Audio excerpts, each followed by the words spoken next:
12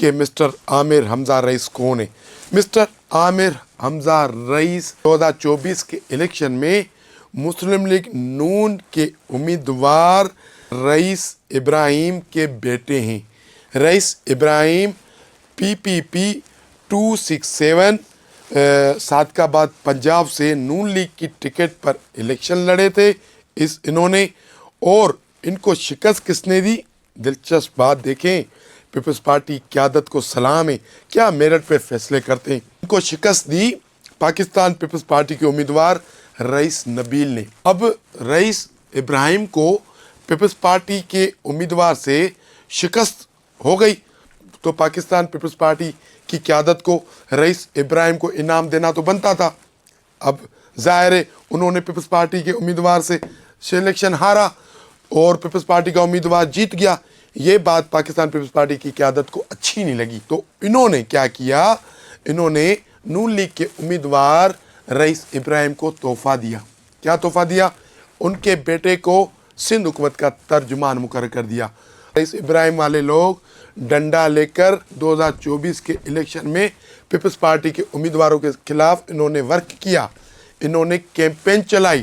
اس campaign میں انہوں نے پیپلز پارٹی قیادت پر کڑی تنقید کی، اور پھر پاکستان پیپلز پارٹی سندھ کی قیادت، پاکستان پیپلز پارٹی سندھ کی حکومت اس رئیس ابراہیم کو تحفہ دیتی ہے، ان کے بیٹے کو سندھ حکومت کا ترجمان مقرر کر دیتی ہے۔ وہ بندہ جس نے الیکشن جیتا، رئیس نبیل، اس سے نہ پوچھا گیا، نہ پاکستان پیپلز پارٹی پنجاب کی قیادت سے پوچھا گیا کہ بھائی نون لیگ کے امیدوار رئیس ابراہیم کے بیٹے کو ہم سندھ حکومت کا ترجمان مقرر کر رہے ہیں، آپ کی کوئی رائے؟ کوئی رائے نہیں ہے، کوئی مشاورت نہیں ہے۔ یہی ہے پیپلز پارٹی موجودہ قیادت کی پالیسیاں، جس کی وجہ سے پاکستان پیپلز پارٹی کا چیئرمین بلاول بھٹو لاہور میں الیکشن ہار جاتا ہے۔ اب سونے پہ سہاگا، یہ رئیس ابراہیم کون ہے؟ یہ رئیس ابراہیم کون ہے؟ نون لیگ کا تو امیدوار ہے، لیکن اس کا ایک تعارف اور بھی ہے۔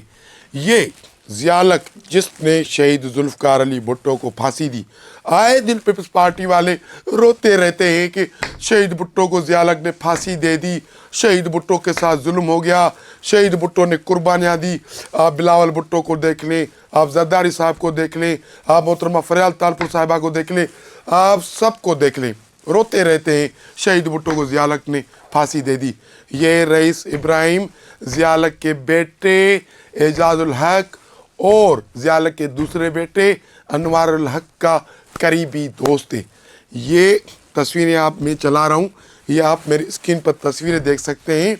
یہ رئیس ابراہیم ان کے گھر کا فرد ہے، اعجاز الحق کے گھر کا فرد ہے، بالکل ایسے ہی ہے جیسے اسف علی زرداری صاحب کا دوست ڈاکٹر عاصم صاحب ہے۔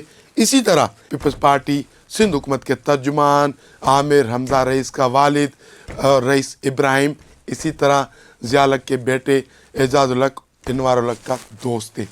تو یعنی کہ ضیالق کے گھر کے فرد کو سندھ حکومت کا ترجمان مقرر کیا گیا ہے، اور یہاں پر جو جیالے ہیں، جو در بدر ہیں، جو ٹھوکریں کھا رہے ہیں، کوئی منسٹر ان سے ملنے کے لیے تیار نہیں ہے، کوئی MP ان سے ہاتھ ملانے کے لیے تیار نہیں ہے، کوئی MNA ان کو گھاس ڈالنے کے لیے تیار نہیں ہے، لیکن سندھ حکومت اور پاکستان پیپلز پارٹی ان پر مہربان ہوگی جو شہید بھٹو کے قاتلوں کے قریبی رشتہ دار ہو، قریبی ریلیٹو ہو، اور سندھ حکومت ان پر مہربان ہوگی جو لوگ نون لیگ کی ٹکٹ لے کر پیپلز پارٹی کے امیدواروں سے شکست کھائے۔ لیکن پیپلز پارٹی قیادت کبھی بھی اپنے جالوں پر مہربان نہیں ہوگی۔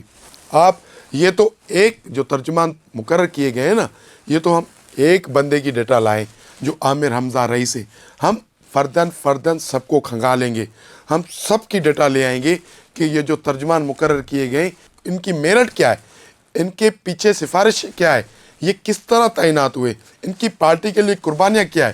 اور دوسری بات، سونے پہ سہاگا، ہمیں ذرائع بتاتے ہیں یہ جو عامر حمزہ رئیس صاحب کو جو سندھ حکومت کا ترجمان مقرر کیا گیا ہے، پنجاب کے بندے کو سندھ حکومت کا ترجمان مقرر کیا گیا ہے، حالانکہ پنجاب میں پیپلز پارٹی والے نون لیگ کو ہر وقت تنقید کا نشانہ بناتے رہتے ہیں، ہمارے کام نہیں ہوتے، ہماری کوئی سنتا نہیں ہے، اسمبلی کی آپ کارروائیاں اٹھا کے دیکھ لیں، یہ مخدوم خاندان، یہ ان کے دوسرے کینڈیڈیٹ، یہ روتے رہتے ہیں نون لیگ کے خلاف، لیکن سندھ حکومت کا کارنامہ کیا ہے کہ نون لیگ کے امیدوار کے بیٹے کو سندھ حکومت کا ترجمان مقرر کر دیا۔